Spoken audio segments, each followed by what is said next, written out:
તો ચાલો દોસ્તો વાત કરીએ ડિગ્રી સિવિલ સેમ 3 ની જે જીટીયુ એક્ઝામ ટાઈમ ટેબલ આપી દેવામાં આવ્યું છે. તો એ એક્ઝામની પ્રિપેરેશન કરવા માટે આપણે ડે વાઇઝ શેડ્યુલ કેવી રીતના બનાવવું જોઈએ અને દિવસ વાઇઝ દોસ્તો શેડ્યુલ બનાવીને આપણે કામ કરીશું ને તો આપણું કામ દોસ્તો વેલ ઓર્ગેનાઇઝ્ડ બની જશે અને ઓછા સમયની અંદર આપણે સારી પ્રિપેરેશન કરી શકશું. અને પ્લાનિંગ વગર દોસ્તો આપણે જશું તો કામ તો થશે પણ જે રીતના થવું જોઈએ, જે એફિશિયન્સી સાથે થવું જોઈએ ને એ એફિશિયન્સી સાથે નહીં થાય અને તમારો ઘણો બધો સમય એમને વેડફાઈ જશે અને તમને ખબર પણ નહીં પડે અને એક્ઝામ આવીને ઊભી રહેશે અને પ્લાનિંગ વગર કર્યું હશે તો એક્ઝામ ટેન્શન લાવીને ઊભી રહેશે. એવું ન થાય એના માટે દોસ્તો આપણે શેડ્યુલ બનાવીને કામકાજ કરવાનું હોય. અને એ ફેક્ટ વસ્તુ કહી દઉં કે કદાચ સ્ટ્રિક્ટલી તમે આ શેડ્યુલને ફોલો ન કરી શકો, 80% ફોલો કરશો ને 20% કદાચ ન કરી શકે ને તો એ બહુ વાંધો નહીં આવે.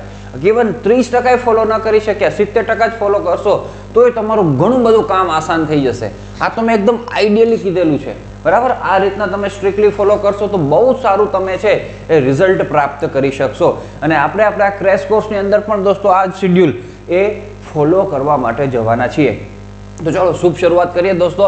આજે તારીખ થઈ ગઈ છે, આપણને ખબર છે 22 તારીખ દોસ્તો આજે થઈ ગઈ છે અને 22 તારીખ આજે થઈ ગઈ છે તો 22 આપણે જે સવાર છે એમાં એક પણ ક્રેશ કોર્સનો ક્લાસ સેટ નથી કર્યો. આપણે સાંજથી દોસ્તો શુભ શરૂઆત કરવા માટે જઈ રહ્યા છીએ અને તમે પણ એ રીતના જ સેટ કરી દેજો. અને હા, તમારા અત્યારે સબમિશનનું કામકાજ ચાલુ છે, બરાબર. 30-31 તારીખ સુધી ચાલવાનું છે એટલે કદાચ 30 તારીખ સુધી તમને થોડોક એ સબમિશનનો પણ લોડ રહેશે, પણ હું સમજી શકું છું. તો એનું કંઈક એડજસ્ટમેન્ટ કરજો દોસ્તો, સેટિંગ બરાબર કરજો જેથી કરીને આ કામકાજ પણ થઈ જાય અને સબમિશનનું કામકાજ પણ આપણું થઈ જાય, વાંધો ન આવે. એવી રીતના બેલેન્સ કરીને આપણે આગળ વધવું જોઈએ. તો આજે સાંજથી દોસ્તો આપણે 4 વાગે બીટીપી ચેપ્ટર નંબર 1 અને બીસીટી ચેપ્ટર નંબર 1 થી આપણે શુભ શરૂઆત કરવાના છીએ. 4 ક્લાસીસ દોસ્તો આપણે લેશું અને તમારે પણ દોસ્તો હવે આપણા જેટલી પાસે 19 દિવસો અવેલેબલ છે તો એટલા દિવસોની અંદર દરેક સબ્જેક્ટો થતા આવે એ પ્રમાણે આયોજન કરાય. હવે અહીંયા દોસ્તો મારી સાથે તમે જો ચાલતા રહેશો તો ઓટોમેટિકલી તમારા સબ્જેક્ટ્સ બધા ક્લિયર થતા આવશે. ઓકે, હવે પછી 23 તારીખથી દોસ્તો ફૂલ ફ્લેજની અંદર આપણું કામકાજ શરૂ થશે. તો પહેલા મોસ્ટની વાત કરું, સવારે 8 વાગે આપણે સેટ કરી દીધો છે. તો 23 તારીખે ચેપ્ટર નંબર 15 થી આપણે અહીંયા શુભ શરૂઆત કરેલી છે. એ ચેપ્ટર 15 થી શા માટે શરૂઆત કરી દોસ્તો એ પણ હું તમને જણાવી દઉં. કારણ કે મોટા ભાગના જે વિદ્યાર્થીઓ છે એમની મિડ સેમ એક્ઝામની અંદર એ આગળના ચેપ્ટરો હોય, શરૂઆતના ચેપ્ટરો હોય, પાછળના ચેપ્ટરો હોતા નથી. અને અમને અનુભવથી ખબર છે કે પાછળના ચેપ્ટરો પછી વિદ્યાર્થીઓ સ્કીપ કરી નાખતા હોય છે. જ્યારે આ ચેપ્ટર નંબર 15, ચેપ્ટર નંબર 14 દોસ્તો એકદમ ઇઝી ચેપ્ટરો છે, ફોર્મ્યુલા બેઝ ચેપ્ટરો છે.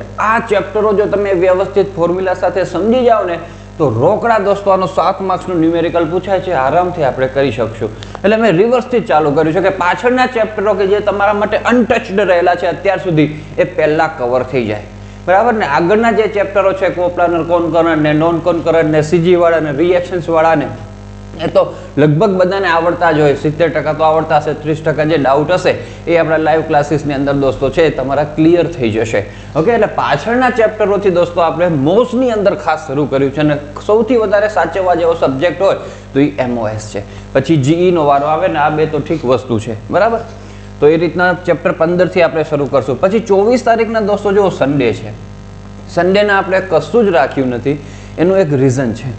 સન્ડેના શું કામ આપણે કંઈ કામકાજ નથી રાખ્યું? અહીંયા પણ 31 તારીખે સન્ડે આવે છે તો 31 તારીખના શું પાર્ટી અને જલસા કરવાટું આપણે કંઈ ક્લાસ નથી રાખ્યા? ના, કદાચ આ અઠવાડિયા દરમિયાન શેડ્યુલની અંદર કોઈ પણ કારણોસર આપણે ક્લાસ કોઈક ન લઈ શક્યા, તમારે પણ જે પ્રિપેરેશન કરવાની હોય કદાચ ન થઈ શકી, તો સન્ડે દોસ્તો આપણા માટે બફર ડે તરીકે આવે અને એની અંદર દોસ્તો આપણે જેટલું કંઈ પેન્ડિંગ કામ હોય અઠવાડિયાનું એ આપણે કવર કરી લેવાનું હોય, બરાબર. કારણ કે આ પ્રેક્ટિકલ વસ્તુ છે, ફેક્ટ વસ્તુ છે. ક્યારેક કારણોસર આપણે ન કરી શક્યા હોય એ બધું પ્લાનિંગ આયોજન મુજબ, તો વચ્ચે વચ્ચે આવા ખાલી દિવસો હોવા જ જોઈએ જે આપણે સન્ડેને રાખેલા છે. ઓકે, તો એ દિવસે દોસ્તો આપણે છે એ શાંતિથી અઠવાડિયા દરમિયાનનું જે કંઈ આપણું કામકાજ હોય એનું રિવિઝન કરી લેવું અને કાંઈ બાકીનું કામકાજ રહી ગયેલું હોય અઠવાડિયા દરમિયાનનું એનું કામકાજ પૂરું કરી દેવું. તો આ રીતના આપણે શરૂ કરશું. એના પછી તમે જુઓ મોસ્ટમાં આપણે આ શેડ્યુલ વાઇઝ જશું. પછી 14મું ચેપ્ટર ટોર્શન શરૂ કરશું. પછી 9, 10, 11, 12 અને 13 આ જે દોસ્તો ચેપ્ટરો છે ને એ ચેપ્ટરો તમારા સ્ટ્રેસ અને સ્ટ્રેઇનના છે, બરાબર. સિમ્પલ સ્ટ્રેસ અને સ્ટ્રેઇન છે, થર્મલ છે, ઇલાસ્ટિક છે, બેન્ડિંગ છે અને શિયર સ્ટ્રેસ છે. તો એમાંથી પણ ઘણું બધું કન્ટેન્ટ પૂછી નાખે છે. અમુક પેપરો તો એવા છે કે જેમાં ક્વેશ્ચન 2, 3 ની અંદર જ આ ચેપ્ટરોના ક્વેશ્ચન્સ નાખી દીધા છે. એટલે આને પણ આપણે પહેલા કરી નાખશું, કારણ કે આ પાછળના ચેપ્ટરો છે, વિદ્યાર્થીઓ બહુ આને ઉપર ફોકસ નથી કરતા, એટલે આપણે એને જ પહેલા ફોકસ કરાવી દેવાના છીએ. તો એ સ્ટ્રેટેજી સાથે આપણે આગળ વધીશું. પછી ચેપ્ટર 2 ને એવું બધું આપણે શરૂ થશે. તમે અહીંયા જોઈ શકો 2, 3, 4, 5, 6, 7, 8 આ રીતના દોસ્તો આપણું મોસ્ટનું કામકાજ રહેશે. દરરોજ સવારે 8 વાગે દોસ્તો તમને અવાજ સંભળાશે કે નમસ્કાર દોસ્તો, આજના MOSના ક્લાસમાં આપ સૌનું હાર્દિક સ્વાગત છે. પછી આપણે ચેપ્ટરની શરૂઆત કરીશું. જીની દોસ્તો વાત કરું તો એમાં આપણે પહેલેથી સિક્વન્સ વાઇઝ આગળ જશું, એમાં કોઈ જ વાંધો નહીં આવે દોસ્તો. ચેપ્ટર નંબર 1, 2 એકદમ નાના છે, પ્રેમથી થઈ જશે. 3, 4, 5, 6, 7, 8, 9, 10, 11 સન્ડેના છૂટી, પછી 12, 13, 14, 15, 16, 17 ને 18 એક જ દિવસ રાખ્યો છે. હવે આમાં 16મું ચેપ્ટર તો કાંઈ જ નથી, મામૂલી વાત છે. એમાં બેલેન્સ થઈ જાય, ક્યારેક કોઈક ચેપ્ટરનું કન્ટેન્ટ બાકી રહી ગયું હોય તો એની અંદર આવી જાય. અને 12 વાગે મેં બપોરે સેટ કરેલો છે, બરાબર. એટલે 12 થી 1 થાય, 1:30 થાય, પછી મારી બેચ ન હોય એટલે મને કાંઈ વાંધો ના આવે. તો આ જીની અંદર દોસ્તો આ વખતે છે ને આપણે ન્યુમેરિકલ ઉપર પણ વિશેષ ફોકસ કરવાના છે, કારણ કે લાસ્ટ ટાઈમનું જે રેગ્યુલર પેપર હતું એમાં ન્યુમેરિકલ્સનું કન્ટેન્ટ એ વિશેષ પૂછવામાં આવેલું હતું. તો એ બધા જ ન્યુમેરિકલ્સ કે જે આવી રીતના GTU એક્ઝામ માટે ઇમ્પોર્ટન્ટ રહ્યા છે એનું આપણે કામકાજ કરીશું. અને જે પેપરમાં પૂછાયા લાસ્ટ ટાઈમ એ બધા પેપરના ન્યુમેરિકલ્સનું સોલ્યુશન પણ આપણે કરીશું. તો એના માટે તૈયાર થઈ જજો. ક્રેશ કોર્સની અંદર જોડાવવું હોય તો માત્ર 999 રૂપીસની અંદર તમે જોડાઈ શકો છો. એ માત્ર રવિવાર સુધીની ઓફર છે, બરાબર. અને ક્રેશ કોર્સ માટે જોડાવાની લિંક દોસ્તો ડિસ્ક્રિપ્શનની અંદર તમને એ પ્રોવાઈડ કરી દઉં છું, ત્યાંથી તમે એને લાભ પ્રાપ્ત કરી શકશો. તો જીનું દોસ્તો આવી રીતના કામકાજ થશે. 18 આપણા ચેપ્ટર છે, શાંતિથી આપણે કરીશું, બરાબર. બધાને આપણે દોસ્તો પૂરો સમય આપવાના છીએ, એટલે તો એક દિવસની અંદર 4 ક્લાસ મેં સેટ કરી દીધા છે, એટલે શાંતિથી આપણું કામ થઈ જાય. એના પછી BTPની વાત કરીએ તો સાંજે 4 વાગે દોસ્તો આપણે છે એ BTPનું કામ કરશું. તો એ સિક્વન્સ વાઇઝ જશે આપણું 1, 2, 3, 4, 5, 6, 7, 8. પછી પાર્ટ B ની અંદર આપણા 5 ચેપ્ટરો છે દોસ્તો, એનું આપણે કામકાજ કરીશું. તો 2, 3, 4, 5. એના પછી જો આ 3 દિવસ આપણી પાસે ખાલી છે, આ તો સન્ડે છે સમજી લો. તો આ 2 લેક્ચરોની અંદર આપણે ખાસ ખાલી છે. BCTમાં પણ અહીંયા એક ખાલી રહેશે. તો આ આપણે જે 7 તારીખે દોસ્તો સન્ડે આવે છે, તો આ 2 લેક્ચર આપણે છે એ અહીંયા પણ સેટ કરી શકાય. તો તમને સન્ડે આખો ફ્રી મળી જાય અને તમે રિવિઝન કરી શકો. યાદ રાખજો, તમારી દોસ્તો 7 તારીખે 6 તારીખે બધું આપણું કામકાજ પતી જાય એવી રીતનું આયોજન છે. તમારી એક્ઝામ 10 તારીખે શરૂ થાય છે. તો 6 તારીખે પતી જશે, એના પછી 7, 8 અને 9 3 દિવસ છે, એમાં તમે ETCનું કામકાજ કરી શકશો. અને 3 જ દિવસ તમે ETCનું કામકાજ કરો ને તોય તમારું કામ થઈ જાય, એ પ્રમાણેનું કામકાજ છે, બરાબર. એના માટે YouTube વિડીયોઝ છે, YouTube ચેનલ છે ઇંગ્લિશ વિથ હિતેશ સર, એને આપણે રિફર કરવાની છે. બહુ મસ્ત એકદમ વ્યવસ્થિત એ સાહેબે છે એની અંદર કન્ટેન્ટ પ્રોવાઈડ કરેલું છે. એ કન્ટેન્ટ તમે ફોલો કરશો ને એટલે તમારું કામ થઈ જશે.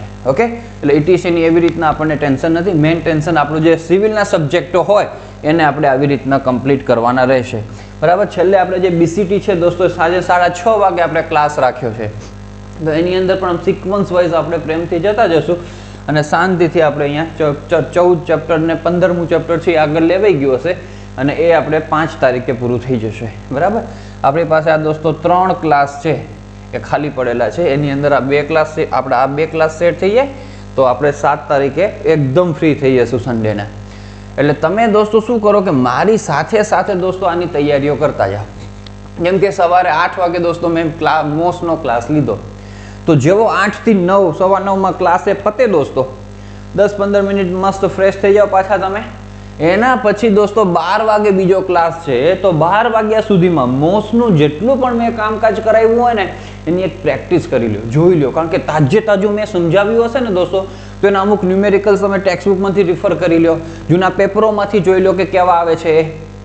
તો આવી રીતના કરતા જશો ને તો તમારું ઓટોમેટિક મારી સાથે પ્રિપેરેશન થઈ જશે. તમને અલગ પ્રિપેરેશન કરવાની જરૂર નહીં પડે. પછી જીઈમાં મેં 12 વાગે ક્લાસ લીધો છે 12 થી 1નો, તો 1 થી 4 વાગ્યા દરમિયાન આપણે ફ્રી જ છીએ. તો એની અંદર દોસ્તો હવે એ તો થિયોરિટિકલ કન્ટેન્ટ છે, ખાલી એક વખત જ પાછી નજર મારવાની રહે તમને, એટલે ખબર પડી જાય કે આમાં ટર્મિનોલોજી બધી કેવી રીતના યુઝ થઈ છે. અને જે બધા કન્સેપ્ટ હશે, ફંડા હશે, એકદમ શુદ્ધ ગુજરાતી ભાષાની અંદર તમને સમજાય છે એ ગુજરાતી ભાષાની અંદર હું તમને ક્લિયર કરાવી દઈશ. પછી એક વખત ખાલી તમે નજર ફેરવી લો એટલે તમને ટર્મિનોલોજીની ખબર પડી જાય, એટલે પછી સમજીને તમે આરામથી ઓન વર્ડ્સની અંદર લખી શકશો. બાકી ગોખવા જશો તમે જીઈ, બીટીપી, બીસીટીની અંદર તો નવડા નહીં મળે. કન્સેપ્ટ સમજીને કામકાજ કરવાનું થશે તો થિયરી તૈયાર કરવાની મજા આવશે, લખવાની અંદર પણ તમને કોન્ફિડન્સ આવશે. તો આ રીતના આપણે કામકાજ થાય. સાંજે 4 વાગે ક્લાસ લેવાનો બીટીપીનો, તો બીટીપીનો 4 થી 5 ક્લાસ લેવાયો તો 5 થી 6:30 દરમિયાન તમે ફ્રી હશો, 1.5 કલાક. તો એની અંદર ફરી પાછું ક્વિક રિવિઝન થઈ જવું જોઈએ બીટીપીનું, જે કન્ટેન્ટ મેં ચલાવ્યું હોય એ જ. અને જો દરરોજ આપણે થોડુંક થોડુંક કરતા જશું ને તો થતું આવશે. પછી એક ભેગો પહાડ આવીને ઊભો રહી જાય છે ને એટલે આપણે કંઈ નથી કરી શકતા. આપણા સર્વેઇંગની અંદર પ્રિન્સિપલ્સ છે જે ડિપ્લોમા કરીને આવ્યા છો, to work from whole to the part. આખું જે કામ હોય દોસ્તો એને નાના નાના પાર્ટમાં ડિવાઈડ કરી દો, નાના નાના પાર્ટનું કામકાજ કરી અને એનું એડિશન થઈ જાય એટલે આખા એરિયાનું સર્વેઇંગ થઈ જાય. આ પ્રિન્સિપલ છે, ફંડામેન્ટલ પ્રિન્સિપલ્સ ઓફ સર્વેઇંગ. તો આ જ રીતના આપણું કામકાજ એવું છે કે આવડા મોટા સિલેબસ છે, 18 ચેપ્ટર, 15 ચેપ્ટર, 15 ચેપ્ટર, 13 ચેપ્ટર. એને દોસ્તો આવી રીતના જો એક એક ચેપ્ટરની અંદર આપણે ડિવાઈડ કરી નાખ્યા, to work from whole to the part. આ બધા પાર્ટ પાડી દીધા, પાર્ટ વાઇઝ કામ કરતા જશું, મસ્ત શાંતિથી કામ થઈ જશે, કોઈ ખોટી ઉતાવળ નહીં. હા, ખોટો સમય તમે દોસ્તો બરબાદ ન કરતા. હવે સોશિયલ મીડિયાની અંદર નહીં, રખડપટ્ટીની અંદર નહીં. અહીં 31મી ડિસેમ્બરનો આવશે દોસ્તો, તો આપણે એકદમ સાદેથી જે તમારે સેલિબ્રેશન કરવું હોય કરી નાખવાનું. બાકી આ 20 દિવસ સાચવી લેવાના. આખું સેમેસ્ટર તમે દોસ્તો જલસા કર્યા હોય ને, આ 20 દિવસ તમે મહેનત કરી લો એટલે તમારું કામ થઈ જાય. બરાબર? તો આ રીતના દોસ્તો કામ કરજો. જેમને પણ ક્રેશ કોર્સની અંદર જોડાવવું હોય દોસ્તો, પ્રેમથી જોડાઈ જજો. માત્ર 999 રૂપિયાની અંદર 4 ક્લાસ દોસ્તો તમારા થઈ જશે, મસ્ત થઈ જશે, મસ્ત પ્રિપેરેશન થઈ જશે અને હેઝલ ફ્રી પ્રિપેરેશન થઈ જશે. ટેન્શન વગર તમારું કામ થઈ જશે. તો all the best for your examination and thank you so much for watching this video.